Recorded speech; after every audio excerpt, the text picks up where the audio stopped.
Good morning, good afternoon, good evening.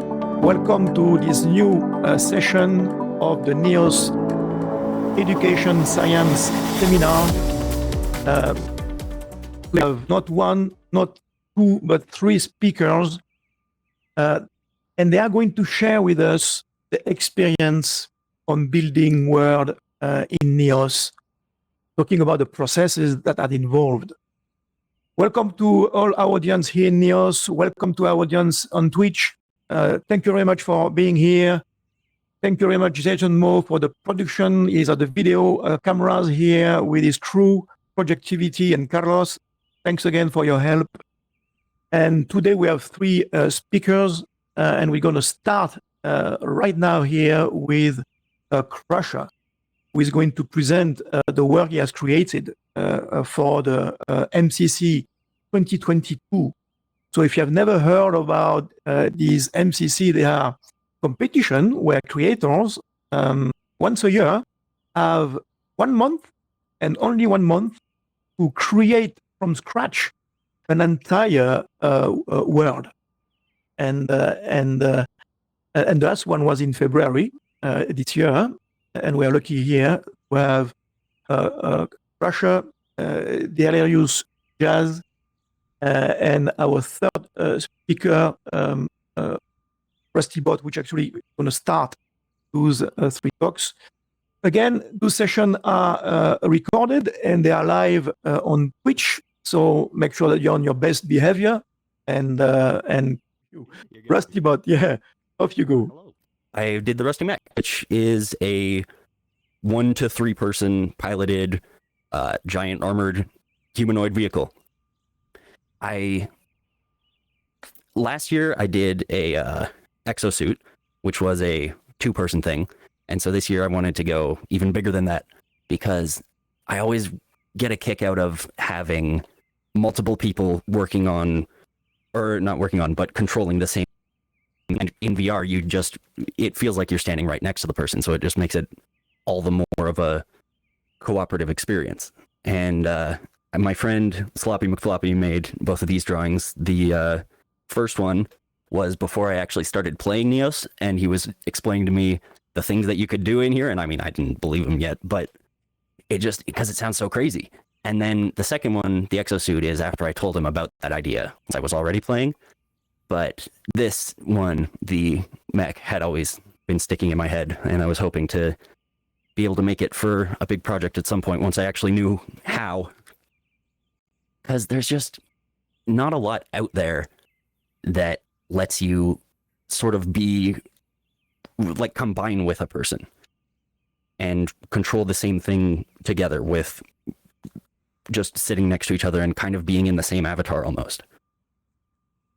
So here's one of the prototypes of it versus my man and friend Crimson. And you can see that I've got the limbs working, but it doesn't look like much because I always go for the functionality first. And then the model is sort of what I have issues with doing, where normally people would go into a Blender or another 3D program. I pretty much always make my things within Neos. I'm all made out of game objects right now. So same thing goes for the mech. And when I'm doing stuff like that, it's sort of hard to get the exact shapes that I needed. And I ended up just putting it off for a while. So I was running around with this, giving it all sorts of features when it was basically just a skeleton. And that, I think, is just one of the challenges of doing a solo project is, if I don't do something, then it doesn't get done. So I really need to make sure that stuff like the modeling and the UI and the sound design, those types of things, I need to watch out for personally. And, everybody has a list of stuff that they're not quite as experienced in as others.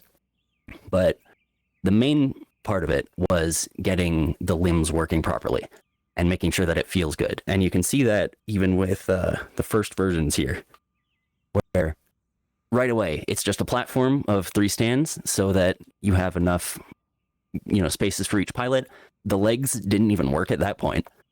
And the very next version had the arms in it, because the most important part is getting it to feel heavy and feel weighty. Because one problem that you can have in VR a lot of the time is things just feel like they don't have any mass. You can throw something around, like you can pick up a boulder if it's grabbable, and it doesn't feel like anything because you're still just holding your controller. So you have to manually put the delay and the weight behind it to make it feel like you're doing something powerful and make it satisfying to actually move. The next part of it is the modeling of it. You can see how, I'm going to give the pointer, there we go. For this one, it's just the 3 platforms. That's the basic skeleton without fingers yet. And then the hands. The hands were a fun part because I'm not sure how well you'll be able to see my fingers here, but I have an index. And so I wanted to make sure I had support for that type of thing. And I'm going to bring out right now a prototype of the hand when I was figuring out how to get the fingers properly. And that's this. And I should be able to make it scalable real quick. But basically what this does is it just takes the closest person, which obviously is me right now, and it will replicate the finger movements onto those joints.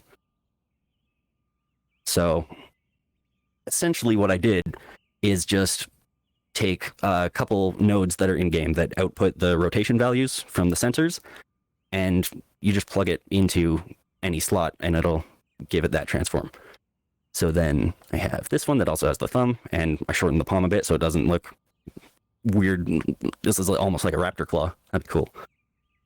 And this one has the thumb, but it still has the problem where it doesn't feel like it weighs anything. Like I'm flinging it around right now, and the fingers are real snappy. In the final mech, there are smoothing values on all these so that it doesn't one-to-one follow your finger, and it makes it feel a lot chunkier. And then the next one you can see is, oh, my pointer's wrong. There we go. Skeleton, the one with the hands, and then the what I call the doodle mech, which is just the same one as before, but with the sort of canopy shell drawn on. And that's usually how I do my prototyping, is I'll just take like a pen and, you know, you can just draw shapes, right? Because this is VR, you can do whatever you want. So then what I do is take, say, a platform and put a little box on top of it, and then screen here, and 2 little eyes. And then there's like a prototype drone or something, right? Put my antenna on it. And then after that, I just sort of take the game shapes and use them to fill this in, and obviously make it more precise and everything. But so with the doodle mech, you can see I have the shell set out to pretty much exactly what that ended up as, because I use it as a rough guide. This is what I call I mean, it's a sketch, really. It's a 3-dimensional sketch. And that's another good thing is you can, you know, I don't like where this is. I'll put it up here maybe. And I can clean it all up. So very good for that. The next thing is the canopy opening and closing, the modeling of that, because recently I've been getting into learning how to use Blender to make some simple meshes. So for example, I've got my like chest cavity here with my power core in it. There's, you know, obviously this panel has to open up, and you can't really do that with in-game bevel cubes. So for the mech, I ended up having to do a couple funky things with slicer materials to get it working exactly right. But I mean, you know, I could do that better nowadays. But things just progress quickly in here. And that's most of it for the modeling. So I want to give a special thanks also to Ren for doing the map of the area in like a day, which was incredible, because it's a lot of the competition is presentation as well. You know, your stuff can be cool, but you have to be able to show it off as well. You can visit the world at the MMC 2022 Rusty Mech. You can just search Rusty in the world browser. And then to finish things off, I'd just like to give out show off a demonstration of what the thing actually does. which is, here we go, the mech. And I'm going to go to the middle and there we go. Okay. So then when I hit initialize, we have control of everything within here. And like I said, the main important part is getting the weighty feeling of it and making it chunky and heavy. So it feels like you're actually moving something around that has a difficult time moving, that would be powerful. And I think, I mean, you know, I did a decent job. I could do better. You can always do better. But that's another thing about making in VR is there's always improvements. There are always things that you look at and go, I could do that better now. But you got to start somewhere. And I think that really this isn't as complicated as it looks like with all the moving parts and stuff. Yeah. And then it's got a little recall. Where'd I put the remote? There we go. Yeah. Right. So I think that's it for me. Thanks so much, everybody. Excellent. Thank you very much.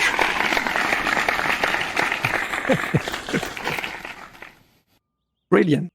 Thank you very much, Rustybot, for sharing with us your word.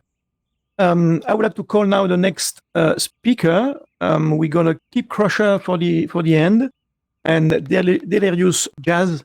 If you are would like to come on stage and load your talk, that would be great. Thank you very much.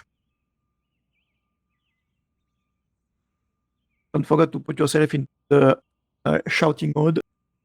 Yeah, let me give you some help here in that. Yeah, we just need to click on the little corner. Oh, I see. Yeah, and here, code.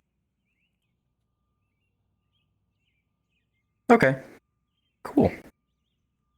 So, Off you go. all right, so I'm Jax. This is the SS Stardust. There you can see it just behind that satellite there. So the project started out as I've always wanted to create, just in general, a spaceship. I've always adored the fact that spaceships are the most incredibly complex yet also simple things at the same time. It's a tube that travels through space. It's the greatest thing in the world and off the world as well. So I've always had a dream of like, well, if I had my own spaceship, what would it be?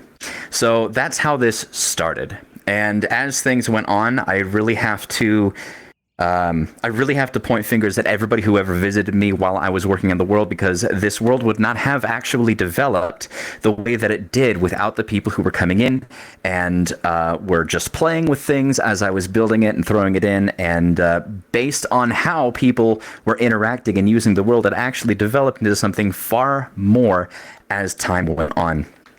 So it went from being just, I want a spaceship, to it being a social world, but with a game mode. So it kind of just evolved as it went on.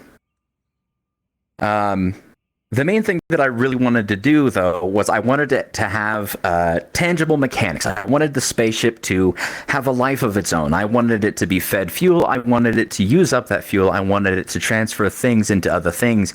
I wanted the players to be able to use those things and those resources to manage and, decide what and where they wanted to go with things. So the first thing I started with was most of the controls and the dynamic variables and so forth that would transfer items to and from each thing. As more people, as I said, came in and started playing with these items, I started to realize this isn't just going to be a spaceship. This is going to be a place where people will likely be spending their time. And I didn't intend for this to be a game mode. I didn't intend for this to have a beginning and an end. I just wanted it to be a spaceship. So I started to, at this point, I had not decided which exact category I actually wanted to submit to. I knew it was a world because it was a vehicle that was in a world of its own. It cannot be taken out of that world like most other vehicles. But I had done vehicles in the past. I was actually one of the first people to release a vehicle system to the public of Neos several years ago, and watching that process evolve has actually helped me a great deal in kind of defining how I wanted to present the control and interaction types, and watching people use these items started to give me an idea. It wasn't just about having a spaceship and flying it through space. It was about having a crew. So as time went on, I started to think, what does a crew do? And one of the first things I had to do before that was, well, I have to tell them how the ship works. So this little data pad here popped in kind of near the end, and it just gave everybody an idea. It's not there are no rules, there are no steps to follow, these are just guidelines. You pick this up and it says, here's the manual for the ship. Here's what you need to know to get started. And from there, I watched people come in, and before this existed, I would just give them a heads up, like, here's what you're looking at and here's what it does. And then I would just watch them. I would sit back. Sometimes I would build while I was mute or program, and I would just listen to people. And I started getting this realization that they were not just using the world or commanding the ship. They were interacting with one another like a crew would. And that was part of the intent when I started building it. The bridge has 3 seats. One of them is stationary. The other 2 are for commanding and piloting. And I started taking real heavy notes on the communication between them all. And some research that I did leading up to the creation of this project was actually playing a lot of games, among them being some bridge simulators, some spaceship crewing games that I actually dumped quite a few hours in with my friend Zane over there. We played quite a few games together, all kind of, us and a few other people, all kind of just getting the feel of, like, what does this give us and what are we doing here? What makes this so fun? And I realized in the early stages, just having fun with your friends. So by the time I got through most of the process and kind of putting things together, and I got past my plants, which were super important. If you go to this world and you don't water my plants, I'm going to cry. Please water my plants. They're the most important. Actually, they do nothing, but don't tell anyone that. It's just really funny to watch people scramble to the plants and be like, make sure the plants get watered. That was the most fun, is trying to trick people into whether or not they did something. But I started to see the spaceship come to life, and that actually inspired me to create the plants at all. I wanted a hydroponic system, but I didn't know what it would do. So when I started to see the ship's crew come to life and people who were playing and play testing it, that's about when I started putting in the plants. And that's why I love the plants so much, is because that's when I had the true realization of what this world is meant to be. A social world. It is not a game. It is not technically miscellaneous. It is there to get people to engage with each other to complete a task, but in the most passive sense possible. All you do is you go outside and you mine. You collect some resources. There are some tools that it will give you, and you will collect these tools, or you will use the tools in the bridge to navigate, to find and collect these resources, and you'll bring them back to the ship. You keep the ship fed, and then you go and you fly around, and it'll give you some of these objectives to complete, so that you can continuously use the world. I must have skipped or I forgot to put in a slide. To continuously use the world without it really getting old. And then finally, the final classification of this world is that it is the most complex fidget spinner you will ever have. Because I'm a fidgeter. I don't like to, I'm not very good at necessarily having just plain conversations with my hands at my sides. I will often, play with my hands, or I'll idly just work on something, and that I realized, well, there we go. It's a very big fidget spinner, and that's basically it. And at the end, and I started to take in more and more of what people were doing, that by the end of it, I realized, okay, it's several things all at once. It's a game, it's a social world, it's a complex fidget spinner, and one of the most confusing things was how many people. I don't think I hosted a single session building this world where people did not spot the sun and immediately fly into it. Don't ask me. I don't know. But everybody likes to fly into the sun. So, but by the end of everything, when everything was said and done, putting the world together was really just a matter of dedicating it to the heart of what it evolved into naturally. And that was a social world where people could go spend time with one another, work together. All these tools that I put into it, all the gadgets and gizmos, those would amount to nothing if there were not people there using them and making them work together. It is a clock. The cogs are not connected because this clockwork does not work without someone to wind them. And the people coming in to wind this clockwork is what made it real. And that's the story behind Stardust. Really, it's actually quite a simple process. As for the ship itself, I started off creating the hull, the outside, and giving it a layout. It was pretty simple. It's got 4 rooms and a centrifuge. There's nothing to it. But then filling it with the gadgets and gizmos, that was the part that really started to bring things to life, is just making it look like it and kind of feel like it could be lived in or operated. And so I went from making the layout to making the items and the panels and the control panels and some of the screens that were just on display to give it a little bit more interactivity. Namely being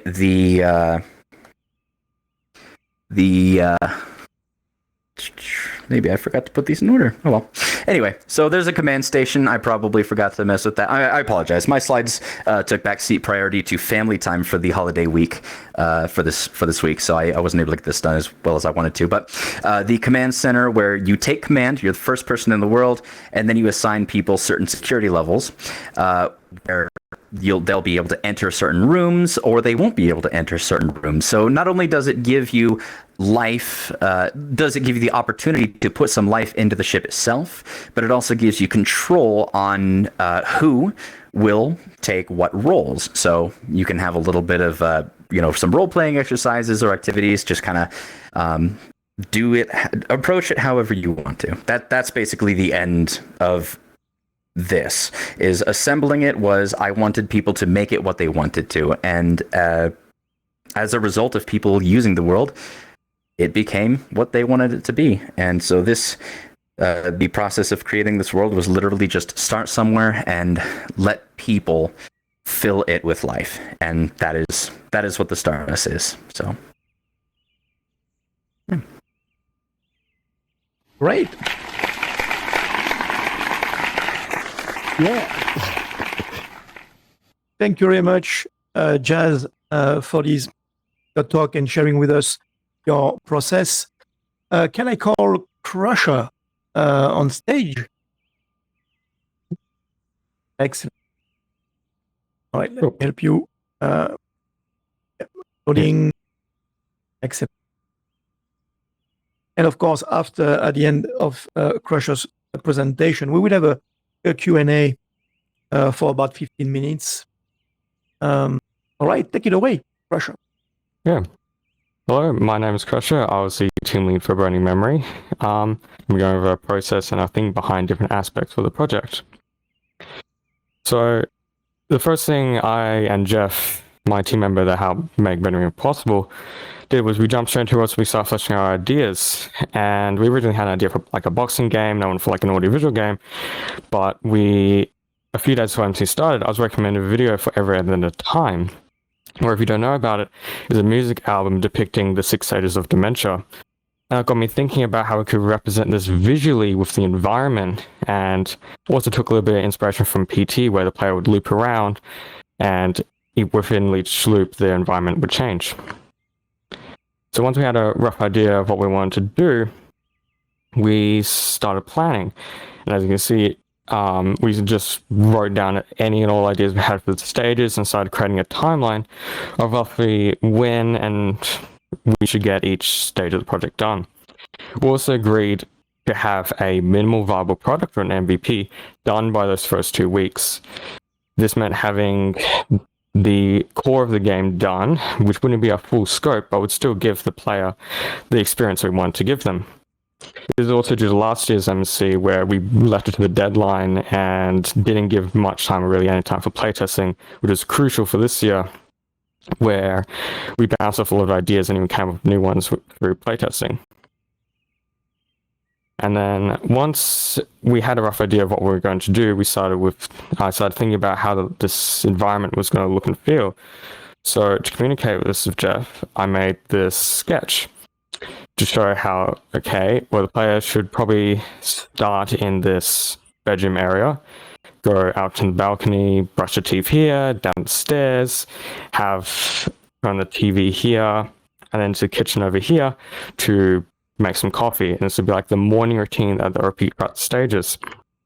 As you can see, this made like a really nice spiraling curve down the stage that we found quite intuitive during playtesting. So with the once we had our level design done, we started thinking about, how are we going to get these players between each stage? But we want to avoid teleporting due to we had a lot of issues with it last year with people falling through the world. So we thought, why don't we just stack each stage on top of each other and at a basement area with the black boxes, so to almost transition the player between each stage. Also found to continue it quite nicely, and then with stage 1. So stage 1 is essentially our tutorial level. So the player would start off with the comment system, where they would be told, brush your teeth, make some coffee, and so on. But because they're only there for a couple of seconds, some players would miss this. So to encourage them to do the steps in the right order, we'd open the bathroom door slightly to encourage them to enter, or put the vinyl for the first stage closer to the staircase and the TV remote as far as we could, as this originally was close together, but players would do this in the wrong order. Of course, issue of the logic, so we just rearranged them and seemed to fix the issue. We then started to introduce the idea for sticky notes, where the player would go find the family photo down the basement.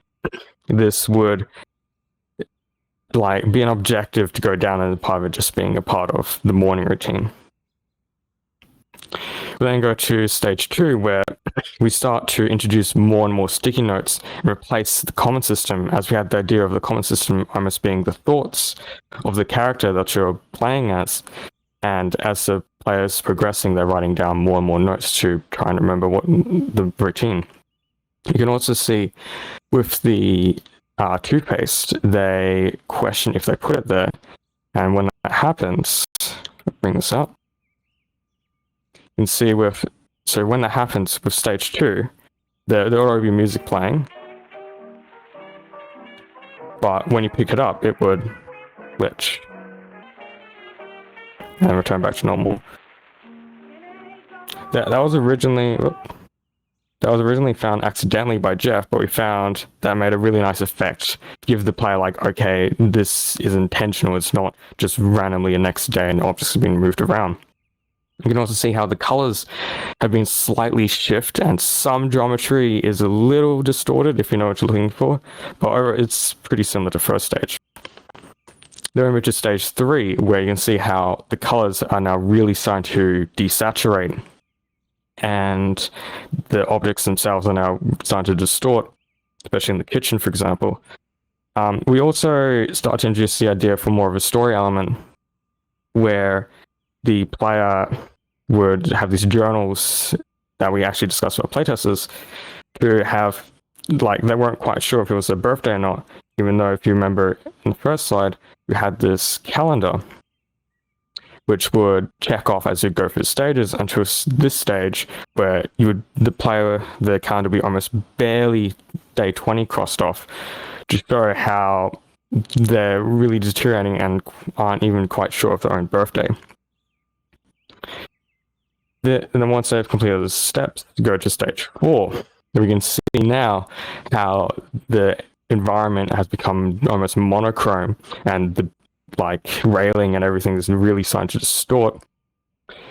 Jeff also had the idea of making the handwriting for the sticky notes and journals more and more scribbly, to really show how this character was deteriorating through the stages and how more and more desperate they got trying to search for this photo. So, and then this took us, and also with this stage, there's intentionally no coffee cup to make the coffee. Some people thought this was a bug, but this was intentional due to we want to give the player a feeling of confusion and almost distraught, looking for this coffee cup until a couple of seconds, like 30-ish seconds later, the door would open, letting them through. And then this would take us to stage 5, where you can see how now the environment itself is really starting to distort, as even just like this fog blocking some of your view. And then with this, you can see how the objects go from like really nice saturated, pretty much normal, and as they progress, go more and more distorted and desaturated until the final stage over here, stage 5, where it's become almost unrecognizable for the player. Really trying to give that feeling of familiarity, but still it deteriorating. We then, also with this stage, I'll play a small bit of the music. You can see how I wanted to try and emulate a little bit of burning of every other time, but making the music degrade for each stage. You can see almost cut out and completely distort by stage 5.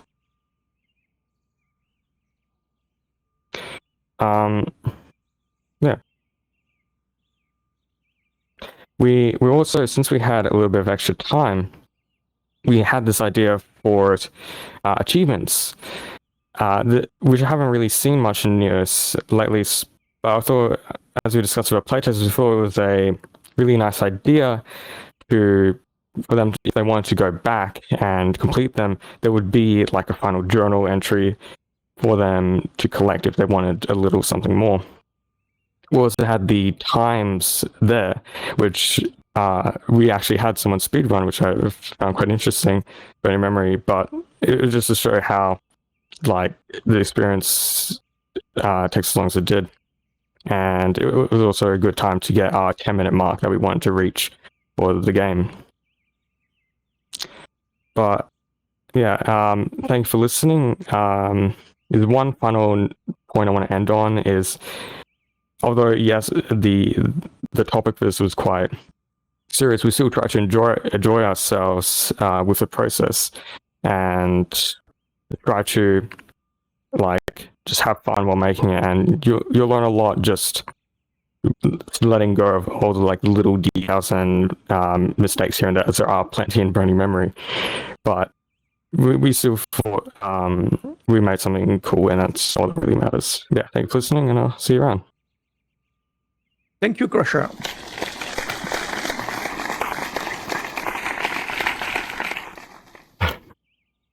Well, here you go. 3 super interesting and very different talks.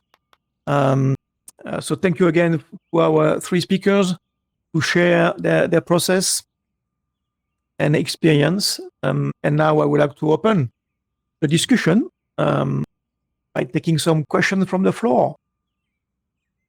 Who wants to start? Yes, sure. Hi. Don't forget to put yourself in shouting mode, please. Yep. Oh, one moment. Right, yeah.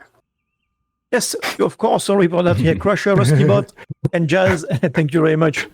Great. And Thanks, actually, my question is for all of them. I wonder if each of you could share a bit of your either education, experiences, or luck of birth, or whatever that brought you like the skill sets to do amazing builds across the board here. And also the drive to do it. You probably think this is normal because it's what you do, but it's really amazing stuff. And how did each of you get to where you are here? Great question. Yeah, appreciate it. Um, I mean, I just like making cool robot stuff.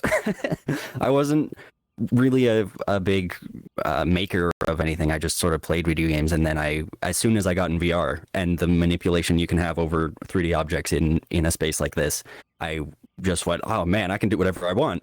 And then I started doing that, and now people really like it. So it just kind of works out. Like education wise, I'm going into mechanical engineering, but I haven't yet, other than a little bit outside of high school. So, I mean, you know, you don't really have to be anything special to start doing this. It's kind of just a matter of, oh, hey, what if I had a little dude here? And then there. That's my experience. Yeah. For me, I was originally introduced into like game dev, for example, back in high school, where I made like these small little prototypes, and that introduced me to the idea of like, well, I can actually make these things that I've pretty much dreamed of, and things like that.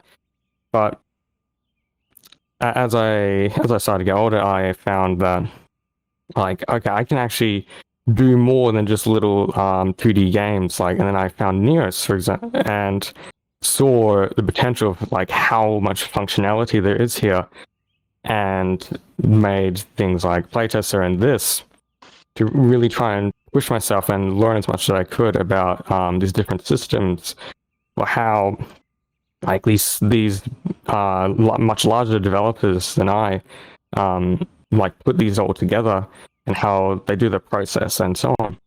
Yeah. Yes. No, nothing special. I was actually homeschooled all of my life outside of college itself.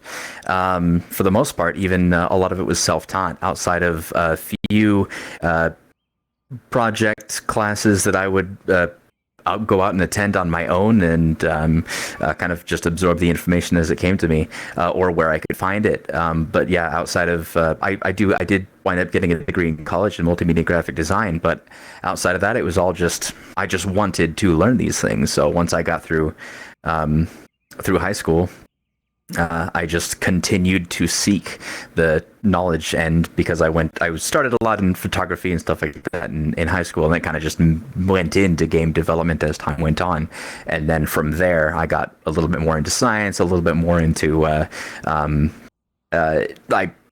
don't want to say psychology because I looked at it and I was like, that's cool, maybe I could use some concepts for what I make, and that's about the extent of that. But no, it was just the drive to go out and make stuff.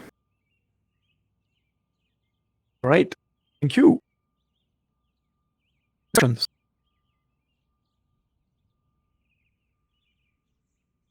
Any volunteer? Yep. Amish. Hello, thanks. They were all very interesting, all three, but particularly for me, the Crusher's talk on the dementia thing, since we have a research project using Neos to try to improve the empathy and understanding in aged kids, where we put in, nurses and things, and we give them the experience of having various, visual and motor abnormalities. And I wonder whether you'd considered actually applying your world for research or benefit like that. Like, is it just for fun, your world, or do you think it might have some application? We definitely made it to try and shed more of a light onto dementia as a whole, as both I and Jeff have had experience with it, or at least have known someone with it. So if other researchers want to use it to try and understand what these people go through, I would also recommend checking out Every End of the Time, which is like a 6-hour long playlist of this music album that we really took inspiration from to try and show how this someone with this disease would progress, and also to try and help people connect with those people to understand what they might be going through. Yeah, that's fascinating. So I'm going to try and corner you, if I may, offline after the seminar. Yeah, no, that's fine. That's fine. Thank you. Right then. Questions? Really, huh? Really, huh? What is this? Any question from the floor?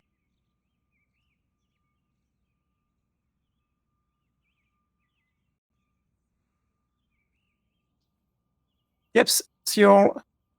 Well, actually, more of a comment, but I really appreciated the fact that all of these presentations had a human element to them. They weren't just technological tours de force. They were either things encouraging people to work together and giving them the tools and ability to do it, or tools to increase sensitivity and understanding of challenges that many people face. So basically, just kudos for that. That brought each of them above the bar for me of really being outstanding projects. That's my German Shepherd Pitbull mix. You take the toy away from her if you want to. I'm not gonna. Muting again.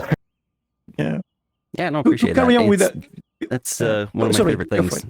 Sorry, is seeing what people do in things like this. You know, like I've had people come up to me after the project and say, "Hey, I love your mech. How did you even start making something like that?" And I went, "Well, I did this, and then went from there."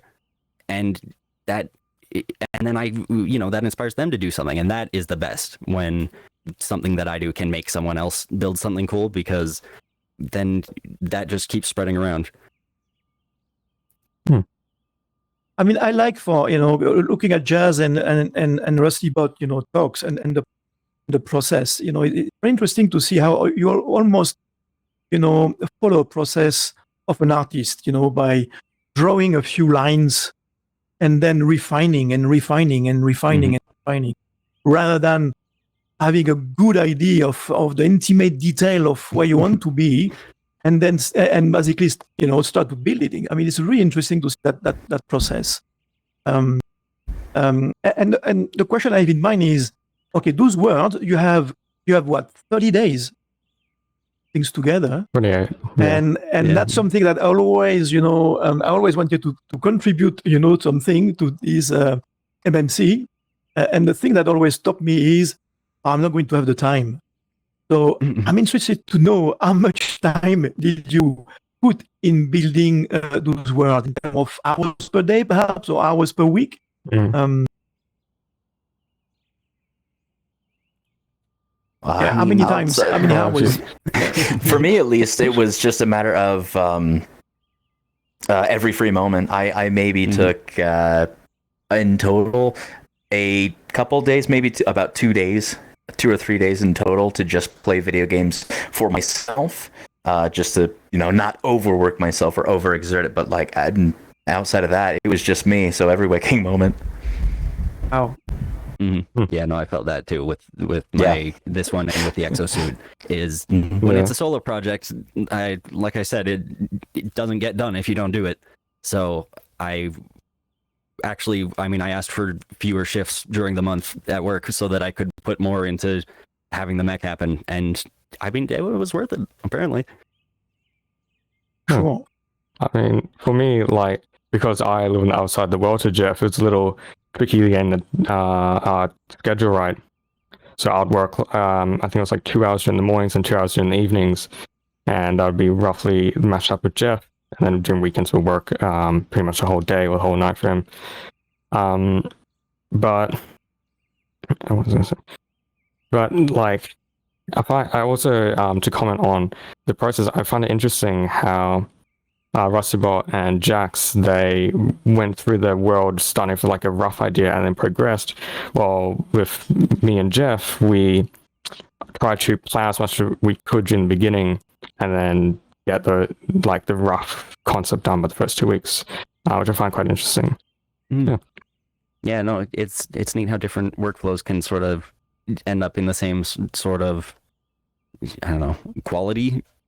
No, that's the wrong word, but you know what I mean. Where there's so many different ways to do the same sort of thing, And like I did have a semi plan, nothing as put together as your flow chart thing. I just had a list of I should have this feature and this feature and this feature, and then by the end of it, most of them are crossed out. But at the same time, you do have to write a little bit down, just if not just to avoid scope creep, because that's a big one. Yeah. Great. Any questions? No? Well, please join me to say thank you to Jazz, Crusher, and Rustybot for this very exciting session. Thanks And please stay tuned because thank you for your time. But next week, stay tuned because next week we're going to have another panel with another 3 talks. So please pay attention to our Discord channel on the Neos Education and Science channel. We will post here in the next couple of days another set of interesting talk. And I can tell you that already, even for the following week, we have already another speaker. So if you know any of the participants in the MMC 2022 who would like to contribute to the talk, let us know. Ask that person to contact either Jason Moore here or myself via the Neos Education Science Discord channel. But it's going to be a very interesting 2 weeks of talk coming our way here. So again, thank you, the 3 of you. Thanks, Jason Moore. Thanks, Carlos. Thank you very much, Projectivity on the camera. And we see you next week. Bye-bye. Bye. Thank you. That was great. No worries yet. Thanks again, guys.